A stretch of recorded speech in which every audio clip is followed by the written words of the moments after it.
E aí, sétimo? Todo mundo de boa? Como é que vocês estão? Tá? Vocês estão falando um pouco no Web Escola, hein? Eu só vejo lá uma, duas curtidas.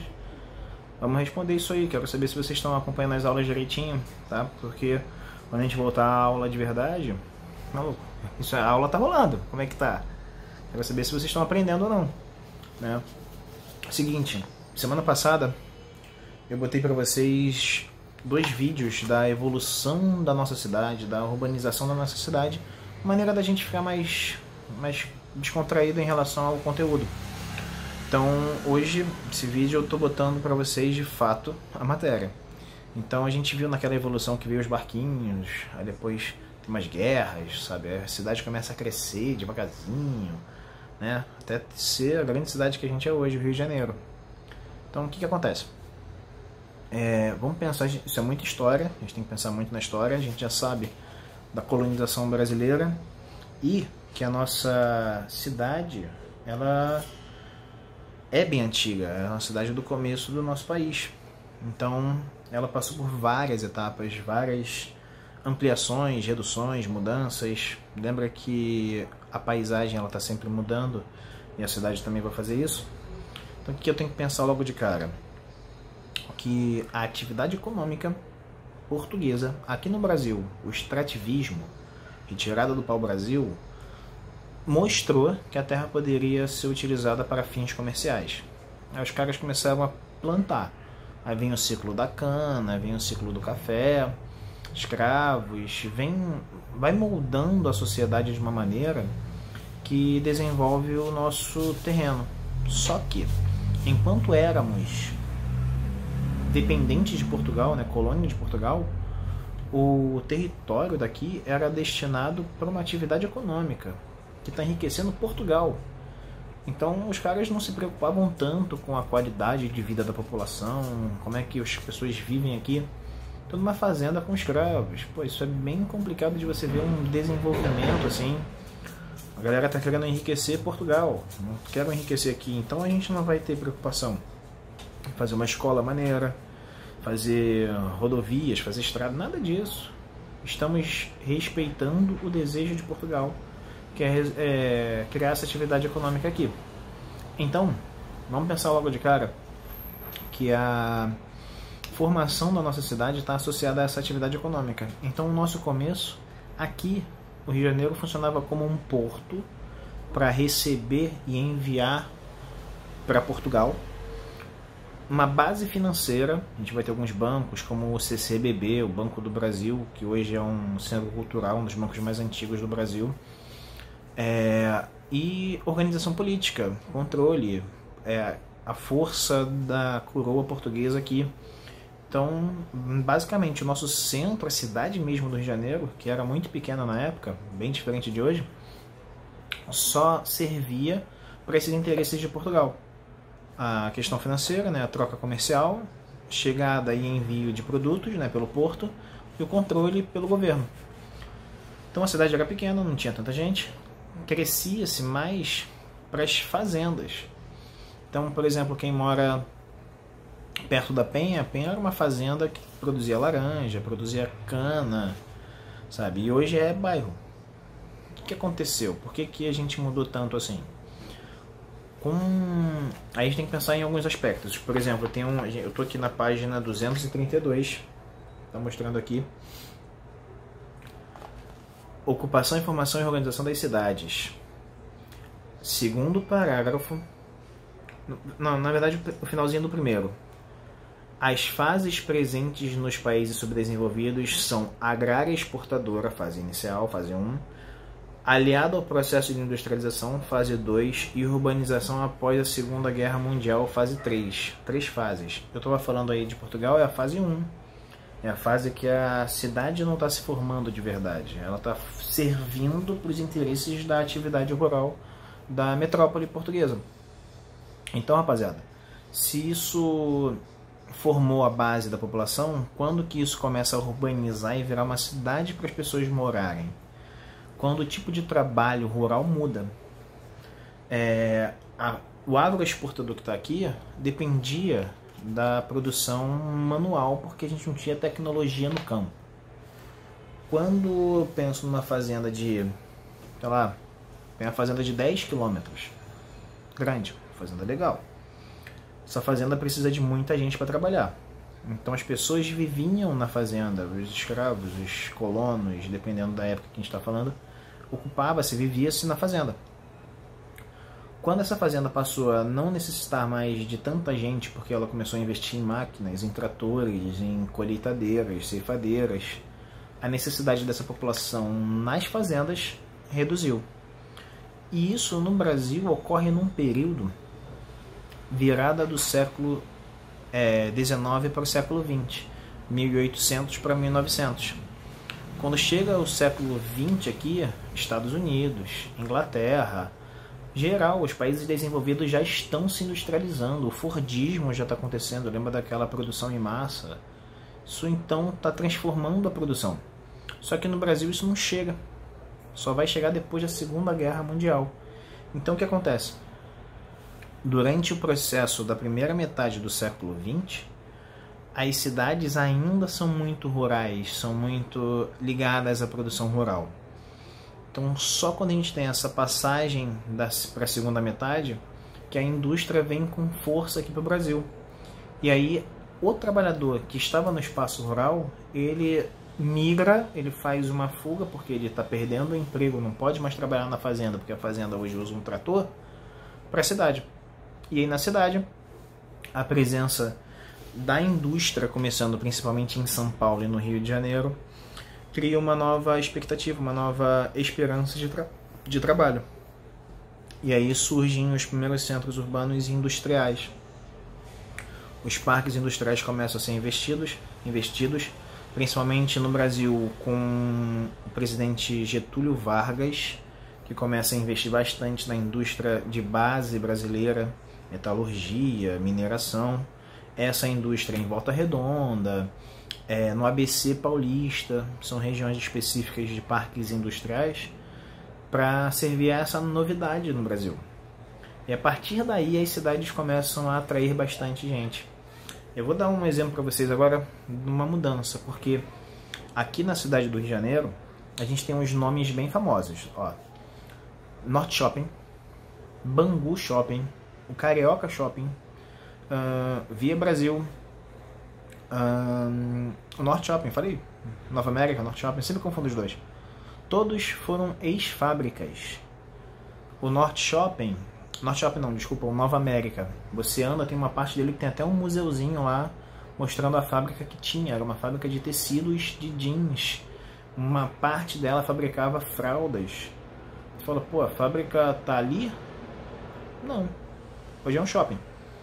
A fábrica, na época, final dos anos 50, começo dos anos 60 no Brasil, dependia de muita gente, que nem o começo da atividade rural. Então as fábricas construídas nas cidades atraíam muitas pessoas. Uma fábrica era inaugurada, contratava 4, 5 mil funcionários, 10 mil funcionários. Então atraía muitas famílias para o entorno dessa fábrica. Quem conhece a Penha abrigou por bastante tempo o Curtume Carioca, que era uma fábrica de couro que utilizava o couro, acho que era de Goiás.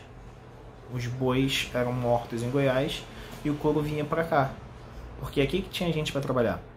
E aí o Curtume Carioca hoje você vê, tem condomínios, tem igrejas. O Curtume faliu? Não. A cidade não atende mais às necessidades das fábricas porque começou a ficar caro. Você pensa no IPTU, o Imposto da Ocupação Urbana, conta d'água, conta da luz. Começou a ficar muito caro nas cidades. E aí as fábricas começam a sair daqui e ir para uma região mais afastada. Nesse caso, os shoppings que eu falei, todos passaram por esse mesmo processo. A fábrica de jeans de Nova América, ela se mudou para uma região afastada, mais barata, porque ela não precisa mais de pessoas, porque as fábricas, com as suas máquinas, se modernizaram, se automatizaram. E no caso, as máquinas dependem cada vez menos de pessoas. E hoje os centros urbanos são muito mais focados no terceiro setor da economia.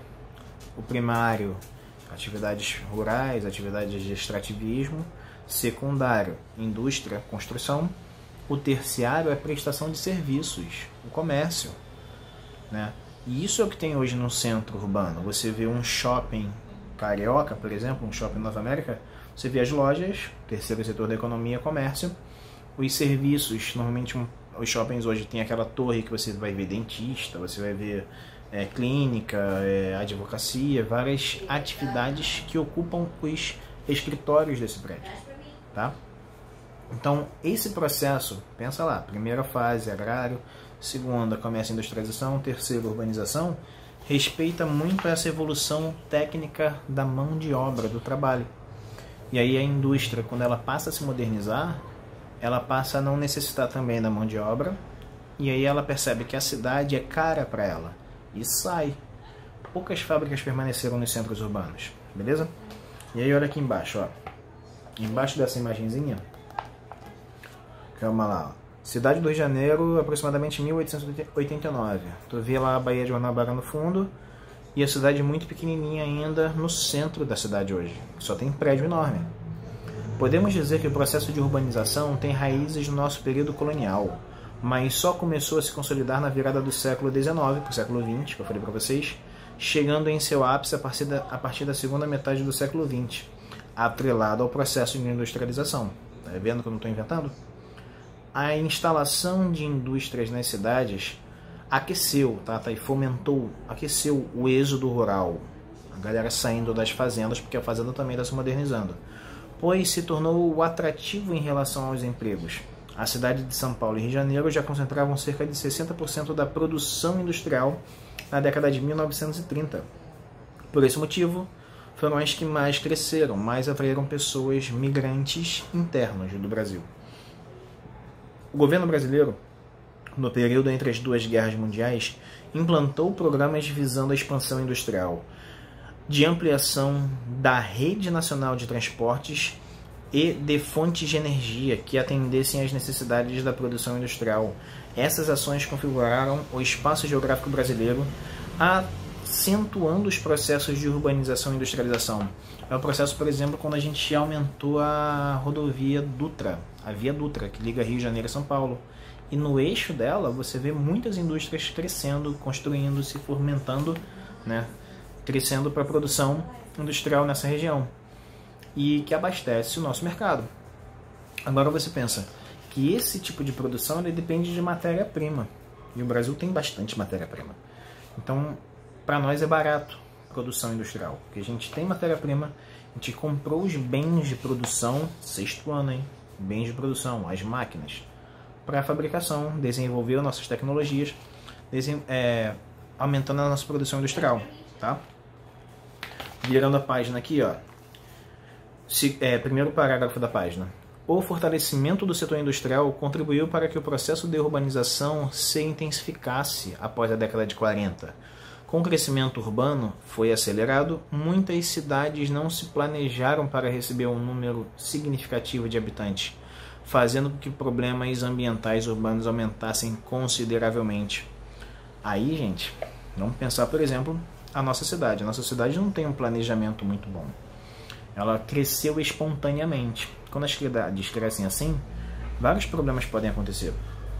E aí eu vi um estudo que a cidade, só a nossa cidade, do Rio de Janeiro, possui 937 comunidades com submoradias, que nós chamamos de favelas.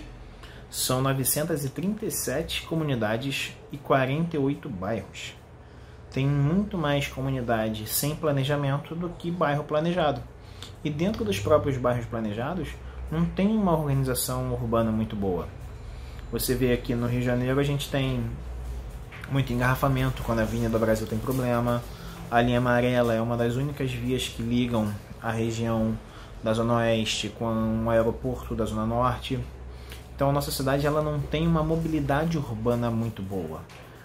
Ainda mais que o relevo da cidade do Rio de Janeiro é muito complicado. A gente tem muito morrinho, muitas elevações que fazem a cidade ser chamada de labirintosa. Para você chegar na Barra da Tijuca, ou você dá a volta no maciço da Tijuca por um lado, ou dá a volta pelo outro. Então não é fácil se deslocar pela nossa cidade. E sem esse planejamento urbano, muitos problemas começaram a acontecer, com submoradia e engarrafamento são os principais que a gente pode pensar aí, tá? Então, o processo de urbanização precisa muito de um planejamento para a cidade ter uma mobilidade muito boa. E aí, quando as cidades são planejadas, o deslocamento passa a ser muito mais fácil. A gente pode comparar, por exemplo, a cidade de Curitiba, que é uma cidade que sofreu um planejamento urbano e uma melhoria urbana muito boa. E aí, deslocar pela cidade não é complicado. Tem engarrafamento, mas são bem menores. E tem opções, você pode fugir do engarrafamento, né? Aqui no Rio de Janeiro, você foge da Avenida Brasil, você cai no engarrafamento da linha do trem ali, da estrada que segue a linha do trem até o centro. Então não tem muita opção, né? E essa falta de opção prejudica a mobilidade da cidade. Seguinte, nesse caso a gente pode falar que a cidade está doente. O nome disso é macrocefalia urbana. Tá aqui ó, no final, no primeiro, segundo, quarto, quinto parágrafo. Ó, com o aumento exagerado da população das cidades foram inchando, caracterizando a macrocefalia urbana, o que ocorre devido ao aumento desequilibrado da população que gera diversos problemas nesse sentido. E aí você vê que a irregularidade começa a crescer bastante. Muitas casas nos bairros da Zona Norte, que eram antigas, casas bem antigas, foram ganhando o que a gente chama de puxadinho. Aí constrói em cima e o filho mora em cima. Aí constrói um pedacinho do lado para o outro filho morar ali. E as casas começaram a ficar muito densas e parede com parede colada. Quando você olha, quem vê TV, assim, tem os programas estrangeiros, tem cidades no mundo que tem um quintal, cerquinha branca, bonitinha, e a casa do vizinho está 30 metros para o lado.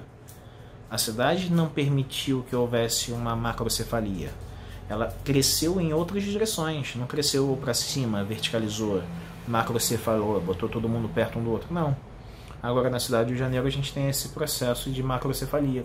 A cidade é muito densa, muito perto uma da outra, beleza? Eu acho que já falei bastante por hora. A gente pode continuar no outro vídeo. Até porque já vai ser a página 234. Ia ser legal vocês fazerem ela, tá? Antes de eu botar pra vocês. Pra fazer o exercício dela, tá? Então aí com 17 minutos já tô encerrando, beleza? Qualquer coisa, qualquer dúvida, só perguntar. Abraço, meus amigos.